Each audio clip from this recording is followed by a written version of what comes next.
అండి. కాంతమ్మ. మేము 5ంటికి వచ్చినాం సార్. అసల్లో పడి మనసు గుర్తుంటే 5ంటికి వచ్చినాం. ఇంతవరకు ధరలేదు దాపులేదు. మళ్ళీ ఆడిపోతేనే పాస్బుక్లు అడుగుతున్నారు. మేము ఏడ తెచ్చాము చెప్పండి? కౌలు చేసుకొని బతుకుతున్నాం. మరి పాస్బుక్లు కావాలంటే మేము ఏడ తెచ్చాం? మరి ఇంతకు ముందు ఉండట్లేదు ఇప్పుడు ప్రభుత్వం. మరి ఏం చేస్తాం? తీర్మారైంది. ఏం చేసాం? మమ్మల్ని ఏడిపెత్తండు పైన కూర్చొని. ఎవరంటే రేవంత్ రెడ్డి గారు. ఏం చెప్తుండే అంటే ఏది ఇప్పుడు ఇంతలో ఈ తిప్పలు మేము ఎప్పుడు పడలేదండి. ఈ రైతులు ఇంత తిప్పలు ఎప్పుడు పడలే. మరి ఈ సంవత్సరమే ఎట్లా అయిపోయింది. మరి ఏం చేసాం మేము చెప్పండి? మీరు తీసుకొని పోయి ఆయనకి ఇస్తారా? ఆయన మాకేమన్నా న్యాయం చేస్తాడా? ఏం చేయడు. మేము తప్పయింది వేయటం తప్పయింది. మరి అదే అండి తప్పయింది. ఇప్పుడు తప్పయ్యా మేము మొత్తుకుంటాం. చెప్పినా వినిపించుకోవట్లే ఆయన. ఏం చేసాం మరి? ఆయన వినిపించుకోవట్లే. భూములు ఎట్ట ఎండ పెట్టుకున్నాం. మరి కవులు కట్టం దూకోడుగా రైతు.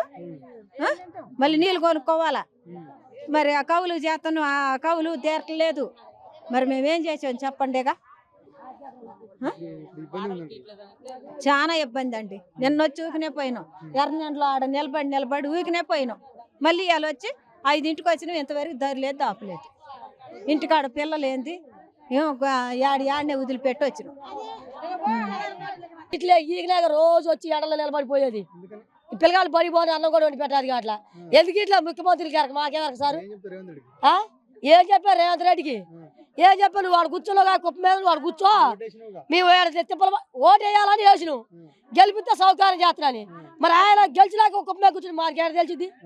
ఇప్పుడు గెలిపిస్తే బాగు చేస్తా గెలిపించను. మమ్మల్ని ఇప్పుడు ఏడిపిస్తాడు అన్యాయం చేసి. కొద్ది ఏడుపు కాదు ఏడు, మామూలు ఏడుపు కాదు. ఏ సంవత్సరం ఎట్లేదు. ఆడవాళ్ళు బయటపడటం ఇవ్వాలి ఇప్పుడే ఈ టైంలోనే. 2 ఏళ్ళు 3 ఏళ్ళు పెట్టా మందు కట్ట తెచ్చిపోతున్నాం. ఇప్పుడట ఏంది పట్టా భూములు కావాలంట. పట్టాలు ఎట్టు నుంచి వస్తాయి సార్? వాళ్ళు సంపాదించి అమెరికాలో కూర్చున్నారు. రేవంత్ రెడ్డి కూర్చున్నారు వాళ్ళు. మరి కూర్చుంటే వాళ్ళు ఆడ సంపాదించుకుంటున్నారు. వీళ్ళు ఏడు సంపాదించుకుంటారు. మరి మాకేం చేస్తే పట్టాలు? ఇప్పుడు పట్టాలు అయితే కార్డులు ఎత్తామని తిప్పలు పెడుతున్నారు. ఫోన్ ఎవరు చేస్తారు సార్? మా చదువులు వచ్చా? మా పిల్లగాళ్ళు బళ్ళు కూర్చుంటారు. చిన్న పిల్లగాళ్ళు ఉన్నారు. వాళ్ళకి ఎట్ట వస్తాయి? నిన్న అదే ఫోన్ కార్డులు అని అని అని నిన్న కట్టలు దొరకడం చేశారు. ఎర్ర టెంట్లో కూర్చున్నాను. నిలబెట్టి మమ్మల్ని అటు చేస్తున్నారు. మరి ఏదో ఒక సౌకర్యం చేసి 7 ఎకరాలు ఏందారా కవులు వేసుకుంటామండి. సొంతాలు లేవు. కవులు వేసుకున్న వాళ్ళు వాళ్ళు ఎత్తరా మాకు? వాళ్ళు ఏమన్నా ఉండారు అమెరికాలో. ఇట్లా పెట్టడం కరెక్టా? ఆ రేవంత్ రెడ్డి గారు కరెక్టేనా? ఇట్లా పెట్టి మమ్మల్ని ఇట్లా తిప్పల బారులలో నిలబెట్టడం. బడికి పోయి పిల్లగాలు కూడా తెచ్చుకొని లైన్లో పెట్టుకున్నాం. మరి వాళ్ళకి అన్నం ఏంది, నీళ్ళు ఏంది, భూమి ఏంది? ఒక్క కట్ట ఇచ్చి పంపిస్తాడు. మందుకట్ల కోసమని వచ్చాను. అక్కడ ఇవ్వడం లేట్ అవుతుంది కదా. ఎప్పుడు ఇట్లా నిల్చోలేదంట. ఈ రోజు నేను కూడా ఫస్ట్ టైం వచ్చా. ఫస్ట్ టైం అంటే ఈ ఇయర్లో ఫస్ట్ టైం చూస్తున్నారు. నేను కూడా ఇన్ని సంవత్సరాలు బట్టి చూడలేదు. అవి రేవంత్ రెడ్డి వల్ల సార్ వల్ల ఇట్లా అవుతుంది. ఓటేసి గెలిపించినందుకు ఇది చేస్తున్నారు. సో ఇది చేయకూడదని చెప్తున్నా. నేను అన్ని సౌకర్యాలు చూసుకోవాలి కదా అందరికీ. అదే చెప్తున్నా. ఉన్నప్పుడు ఎట్లా చేయాలి అసలు? ఎప్పుడు ఆడవాళ్ళని ఎట్లా నిలబెట్టలే? ఇప్పుడే నిలబెడుతున్నారు. రేవంత్ రెడ్డి గారిని గెలిపించిన కాడి నుంచి ఎట్లా నిలబెడుతున్నారు? కట్ల కోసం 2-3 నియోజక అసలు మగవాళ్ళది తీసుకోవాలి కానీ ఆడవాళ్ళని నిలబెట్టడం ఏంది? ఎట్లా ఏమో ఎందుకు నిలబెడుతున్నారు మరి? ఎవరు అడగట్లేదు. ఎప్పుడు అడగట్లేదు. వచ్చి నిలబడి ఇట్లా ఆడవాళ్ళందరూ అడగొచ్చుగా. అడగకుంటే లేకుంటే వచ్చి నిలబడుతున్నారు, తీసుకుంటున్నారు సార్. అడగాలి, అడగట్లా ఏలాగో కావాలన్నప్పుడు వచ్చి నిలబడి తీసుకొని పోతున్నారు. చెప్పాలి, చెప్పట్లా వేయలేదు మరి. చెప్పాలి సారు, చెప్పట్లా మరి. ఇట్లా నిలబడి మనకు అవసరం కాబట్టి వచ్చి నిలబడి తీసుకుంటున్నారు కానీ ఎవరు చెప్పట్లా, ఎవరు కంప్లైంట్ చేయట్లా రేవంత్ రెడ్డి గారికి. మరి మంచిగా రేవంత్ రెడ్డి గారు కాట్లో మంచిగా ఇప్పించాడు. అందరికి సాయం చేసేవాడు చెయ్యాలి. కూర్చున్నా ఏం చేసాను మంచి ఈరియా కట్లకి ఏది లైన్లో నిలబడలేక కోలబడ్డా. ఏం చేసాను? ఎందుకు నిన్న వచ్చిపోయాను, ఇవాళ వచ్చాను. నేను మాకు 4 ఎకరాలు ఉంది, 2 కొడుకులు. అందట్లా ఏ అధికారిని అడిగాము మేము? ఏ అధికారిని అడగల. మకాళ్ళ నొప్పులు వచ్చినాయి, కోలబడ్డా. ఏ అధికారికి అడిగిపోతాం మేము? మేము పొద్దున 7ంటికి వచ్చి కూర్చున్నాం, టీ దాగి వచ్చి. బీపీ షుగర్ ఏం చేసేది? కోలబడ్డా లైన్లో నిలబడలేక. ఇది ఇంతవరకు మందు కట్టలు ఏం దొరకలేదు. మరి ఏం చేసాము? టిఫిన్లకు కూడా పోలేదు, బయట నుంచి వచ్చినాం. అవసరం మొక్కజొన్న చేలకి ఏరియా అవసరం వచ్చింది, ఇన్నాళ్ళు బట్టి తెచ్చుకోలేదు. ఎకరాలు ఎత్తే ఒక కట్ట ఎత్తే ఏ మూల చల్లాలి మేము? ఇదే ప్రభుత్వంలో ఇట్నే ఇక డైలీగా తాగితే ఇక మేము మందాలు సాగటం ఏ లేదు. 5 గంటలకు వచ్చినాం, ఇంతవరకు ఆడ ఆదా లేదు, 10 లేదు, 2 లోడ్లు అయిపోయినాయి. ఒక్క కట్ట ఎత్తే మేము ఏం చేయాలి? కేసీఆర్ ప్రభుత్వంలో ఆ ట్రాక్టర్ పెట్టి తీసుకొచ్చినాం మేము, మామూలు కొట్లలాగా కూడా ఇచ్చినారు. 10 సంవత్సరాలు ఇబ్బంది లేకుండా ఇచ్చారు కేసీఆర్ ఉన్నప్పుడు. ఇప్పుడు చూడు పని చేయడం ఎంతసేపు 3 గంటలు అయింది వచ్చి ఇంతవరకు ఒక కట్ట కూడా, అది కూడా నమ్మకం లేదు దొరికిద్దో దొరకదో అని. మేము వచ్చింది 6:30కి వచ్చినాం, 6:30 నుంచి వచ్చినాం. 5ంటికి వచ్చినాం సార్. ఏం లేదు, ఎంతవరకు ఆపరేషన్ చేయించుకొని వచ్చినాం, అట్నే నిలబడ్డాం. ఇది ప్రాబ్లం మాది. నడుతున్నారు సార్. ఇంత ముందు 100 బాగున్నాయి, ఇది అసలు బాగా ఏం లేదు. లైన్లలో నిలబెట్టాను, ఇంటికి పంపించడం ఏం లేదు. అంతే సార్. మధుకట్లకు వచ్చినాయా? 5 గంటల అయింది వచ్చి ఒక్క మధుకట్ట ఇస్తాడు. 5-6 ఎకరాలు ఉండే. ఏం దాదిరెడ్డిగా వేసిన ఓటు. మళ్ళా పింఛని 4 ఏళ్ళు ఇస్తున్నాడు, 2 ఏళ్ళే పంపుతుండయా. పింఛని కావాలా, మధుకట్టలు కావాలి. అది సొసైటీ నాడు ఇట్లా జనమంత వస్తే మొత్తం మీ వీడియో వాళ్ళు కూడా తప్పుడు రాతలు రాస్తున్నారు. వాళ్ళు ఏం చెప్పారు? ఏరియా కొరత లేదని ఏవో గారు ఎంఆర్ఓ గారు చెప్పారు. ఈ జనమంతా ఏంటి పొద్దు నుంచి ఏమిటికి వచ్చారు? ఇలా కట్టేస్తారు పొద్దాకుంటే, పొద్దున పాటు 6 ఒక రోజు ఒక కట్ట సరిపోయింది, రేపు ఒక కట్ట. ఈ 310 రోజులు ఇదే పని చేస్తే నీళ్ళు ఎప్పుడు పెట్టుకోవాలా, మందు ఎప్పుడు కొట్టుకోవాలా, మందు చేసుకోవాలా? అసలు వ్యవసాయం చేయొద్దంటే మేము హాయిగా రైల్వే స్టేషన్ రైలు పనికి పోతాం, దొంగతనానికి కనిపోతాం బతకడం కోసం. ఇది ఇక్కడ ఉన్నట్టు ఎంఆర్ఓ ఏవో గారు చదగంతనం వల్లే ఇక్కడ నిర్లక్ష్యం వహించింది.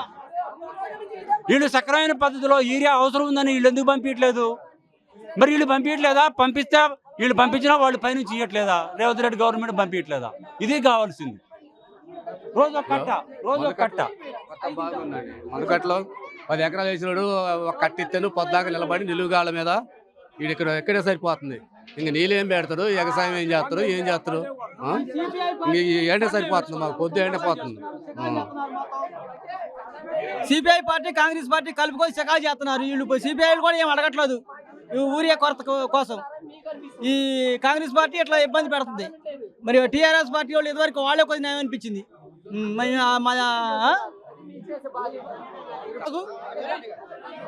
10 ఎకరాలు మొక్కజొన్న వేసానండి. ఒక కట్టెత్తి ఏం సరిపోయింది? నేను మా అమ్మ మా తర్వాత 4 ఇంటికి వచ్చినావు, మడిచికి ఒక కట్టెత్తున్నారు. ఏం సరిపోయింది? టిప్పికి 10 కట్టలు పడతాయి, 3 సార్లు పడతాయి, అట్ట 30 కట్టలు పడతాయి. ఇట్లా 4 కట్టలు ఎన్ని రోజులు తిరగాలా, ఎన్ని రోజులు ఇట్లా నిలబడాలా? అది ఇంతకుముందే మంచిగా ఉంది గవర్నమెంట్. ఇప్పుడైతే మందు కట్టల కాడ గవర్నమెంట్ ఫెయిల్ అయింది, అట్లా ఫ్లాప్ అయిపోయింది. రేవంత్ రెడ్డి అయితే ఓటైనా టీఆర్ఎస్కి ఓటేస్తాను. నేను టీఆర్ఎస్ ఉన్నాయి, నేను కాంగ్రెస్కి వేయలే ఓటు. గవర్నమెంట్ వాళ్ళు కేంద్ర గవర్నమెంట్ పంపితే ఏనన్నాడా? వాళ్ళు ఇవ్వకుండా చేయకుండా ఇట్లా చేశారు. తెల్లారుజాము నుంచి వచ్చినవండి. చాలా ఇబ్బంది ఉందండి, రైతులను ఇబ్బంది పెడితే ప్రభుత్వం చాలా ఇబ్బంది పడుతుందండి. నాకు 50 కట్టలు కావాలా. ఒక్క కట్టకు నేను ఒక రోజు నిల్చుంటే ఎన్ని రోజులు నిల్చొని వ్యవసాయ పనులు చేయాలా? గవర్నమెంట్ చాలా తీవ్ర ఇబ్బంది పడుతుంది. ఇదే కొనసాగితే గవర్నమెంట్ బట్టి చాలా నిర్లక్ష్యం చేస్తే మంత్రులు 3 ఉన్నారు. ఎందుకండి 3 మంత్రులు ఉన్నారు? ఎందుకేడ ఖమ్మం జిల్లాలో చెప్పుకోవటానికి కానీ ఉపయోగం లేదు. ఇంతకుముందు మంది కట్ల కరువు లేదు కదండి, ఇప్పుడేగా ఇబ్బంది. ఇక ఆ గవర్నమెంట్ లో లేదు కదా. మాకు 50 కట్టలు పడితే ఒక కట్టకు నేను వెళ్ళిపోతుందా నిల్చోవాల్సి వస్తుంది. ఇక్కడ పొద్దున తెల్లారుజామున వచ్చిన 6 కాడ నుంచి ఇక్కడే ఉన్నంత మటుకు ఒక కట్ట లేదు. ఒక కట్టకి ఏం సరిపోద్ది? 10 ఎకరాలు ఉంది, 40 కట్టలు కావాలి. ఏమైతే ఒక కట్ట ఏమైతే ఎన్ని రోజులు తిరగాలి ఇట్లా మేము? ఇది గవర్నమెంట్కి అయితే ఇది ఎఫెక్టేనండి. గవర్నమెంట్కి తుమ్మల నాగేశ్వరరావు గారు కానీ వ్యవసాయ శాఖ మంత్రి గారు వీళ్ళందరూ గ్రహించి కట్టలకు మంచిగా ఇవ్వాలని కోరుతున్నాం మేము. తెలంగాణ రాష్ట్రంలో రబీ సీజన్లో కూడా యూరియా కొరత తీవ్రంగా కనపడతా ఉంది. ఈరోజు వ్యవసాయ మంత్రి గారు తుమ్మల నాగేశ్వరరావు గారు ఒక పత్రికా ప్రకటన విడుదల చేశారు. 46,67,000 యూరియా కట్టలు అందుబాటులో ఉన్నాయని. 46,67,000 కట్టలు అందుబాటులో ఉంటే ఇంత 100,000 మంది క్యూ లైన్లో ఎందుకుంటున్నారు అనేది రైతు సంఘం ప్రశ్నిస్తూ ఉంది. ఈరోజు జిల్లా కలెక్టర్ గారు ఒక నిర్ణయం చెప్పారు. ఏ గ్రామంలో ఆ గ్రామంలోనే రైతులు ఇళ్ళకెళ్ళి ఏఈఓలు కూపన్లు ఇవ్వాలి. ఏ షాప్ దగ్గర యూరియా దేశపాలు అలాట్ చేయాలో ఆ పద్ధతిలో తీసుకోవాలని చెప్పిన తర్వాత కూపన్ల గ్రామాల్లో ఇవ్వకుండా గ్రోమర్ సెంటర్లో లేదా సొసైటీ కేంద్రాలకు ఇలా వస్తే ఇలానే ఉంటుంది. ఏ ఊరోళ్ళు రావాలా, ఎవరు ఇక్కడ, ఎలా దీనికి బాధ్యత అంటే అధికారులు తీసుకున్నటువంటి నిర్ణయం కూడా సక్రమంగా అమలు కావట్లేదు. అసలు రాష్ట్రానికి సరిపోయిన యూరియా ఉందన్నప్పుడు డీలర్ల దగ్గర కొరత ఉంది, లేదా ఎకరానికి 1 కట్టలు ఇస్తాం 2 కట్టలు ఇస్తామని మంత్రి గారు మాట్లాడుకుంటుంటే ఎవరు రారు. ఇది ఏమో బంగారం కాదు దాచుకోవడానికి, లేదు బియ్యం కాదు తినేవి కావు, చింతపండు కాదు దాచుకోవడానికి. యూరియా ఒక నెల రోజుల్లో వాడితేనేమో ఉపయోగపడుతుంది, లేకపోతే పనికిరాదు. కాబట్టి ఏ రైతు కూడా తీసపోయి అదనంగా ఇంట్లో పెట్టుకునే ఎరువు కాదు ఇది. కాబట్టి యూరియా అనేది ఇవాళ ఖమ్మం జిల్లాలో 2 లక్షల ఎకరాల్లో మొక్కజొన్న ఉంది, మరో 2 లక్షల ఎకరాల్లో వరి పొలం సాగవుతా ఉందని చెప్పి వ్యవసాయ శాఖ చెప్తుంది. దానికి అవసరమైనటువంటి యూరియా కట్టలు తెచ్చామని చెప్తున్నారు. దానికి అనుగుణంగా అన్ని ప్రైవేట్ డీలర్లు, అన్ని సొసైటీల దగ్గర, అన్ని రైతు వేదికల దగ్గర యూరియా సరఫరా చేస్తే రైతులు అక్కడ కొనుక్కొని పోతారు. ఒకరోజు యాప్ వచ్చిందన్నారు. ఎప్పుడైతే యాప్ పద్ధతి వచ్చిందో ఈ రైతులకు గందరగోళం వచ్చింది. ఎందుకంటే స్మార్ట్ ఫోన్లు లేవు. స్మార్ట్ ఫోన్లు ఉన్నా దాన్ని డౌన్లోడ్ చేసుకోవడం రాదు, చదువు రాని వాళ్ళు ఉన్నారు, సిగ్నల్స్ రాలేదు. ఆ ఓపెన్ చేస్తే ఒక 5 నిమిషాలు వచ్చింది, పోయింది, తర్వాత కనపడలేదు. అందుకని ఇప్పుడు ఏంది, మళ్ళీ ఆ యాప్ వస్తే మేము యూరియా తెచ్చుకోలేస్తామో లేదో కాబట్టి అని చెప్పి ఆఫ్లైన్లో తెచ్చుకుందాం షాపుల దగ్గర, కానీ 1000 మంది వస్తున్నారు. మీరు యాప్ అనే పద్ధతే పెట్టకుండా ఉంటే, దాన్ని ప్రకటించకుండా ఉంటే ఈ దౌర్భాగ్య స్థితి రైతులు ఎదుర్కొనే పరిస్థితి ఉండదు.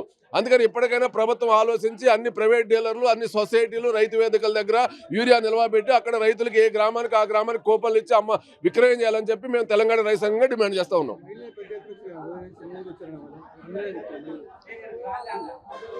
నవంబర్ చివరిలో కొనజల్ల మండలం కానీ చింతకాని బోనకల్లు వైరా ఈ ప్రాంతంలో మొక్కజొన్న వేశారు.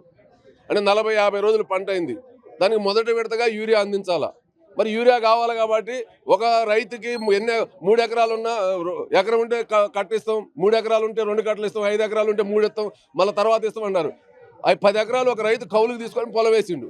10 2 20 యూరియా కట్టలు కావాలా. ఇక్కడికి వస్తే ఏమి చేస్తున్నారు, 1 కట్ట ఇస్తారు అంటుండు. మరి ఒకరు ఈ పంట వేసింది 45 రోజుల కింద ఒకే రోజు పంట వేసిండు 10 ఎకరాల్లో. యూరియా 10 సార్లు చల్లుతురా? చల్లటం సాధ్యం కాదు. కాబట్టి రైతు ఏం చేస్తాడు, తన ఇంటి పక్కని, తన ఇంట్లో ఉన్న భార్యనో, తన బిడ్డనో, తన కోడలనో తీసుకొచ్చి లైన్లో ఉంచుతుండు. అసలు ఒక రైతు ఆయనకు 5 కట్టలు 10 కట్టలు ఇస్తే ఈ లైన్ అంతా 500 మందే ఉంటారు. ఎప్పుడైతే మనిషికి 1 కట్ట అని చెప్పి మీరు పెడుతున్నారో 5 మనుషులు వచ్చారు. ఒకే ఇంట్లో వాళ్ళు 5 4 వచ్చి ఉండాలి. అవసరమైతే కిరాయికి మనుషులు తీసుకొచ్చి కూడా పెట్టుకొని యూరియా కట్ట తీసుకునే పరిస్థితి వస్తూ ఉంది. అందుకని యూరియాని బ్లాక్ కాకుండా చేయాల్సినటువంటి బాధ్యత ప్రభుత్వం మీద ఉంది.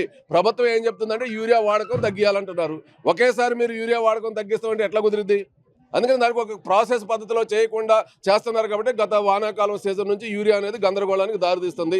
ఎప్పటికైనా ప్రభుత్వం మేల్కొనాలా, పంటలు కాపాడుకునే దానికోసం. ఎందుకంటే యూరియా కట్ట అయిపోతే ఏమైందని పైన హైదరాబాద్లో, ఢిల్లీలో ఉండి చెప్తున్నారు. యూరియా కట్ట అయిపోతే ఏమైతే రైతుకు తెలుసు, దిగుబడి తగ్గిద్ది.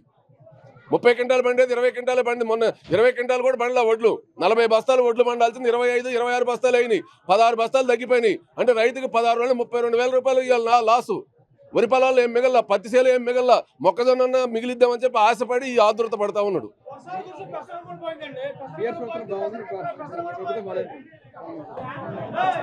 ప్రభుత్వం అంటే ఒక యూరియా దొరికిన దాని మీదనే ప్రభుత్వం అది బాగుంది ఇది బాగలేదని చెప్పలేము. కొన్ని విషయాల్లో వాళ్ళది బాగుంది, కొన్ని విషయాల్లో వీళ్ళది బాగుండొచ్చు. కానీ యూరియా విషయంలో వరకు రేవంత్ రెడ్డి గారు, తుమ్మల నాగేశ్వరరావు గారు ప్రభుత్వం ఘోరంగా వైఫల్యం చెందుతుంది. దాన్ని సరిదిద్దుకోమని చెప్పి మేము రైతు సంఘంగా సూచన చేస్తున్నాం.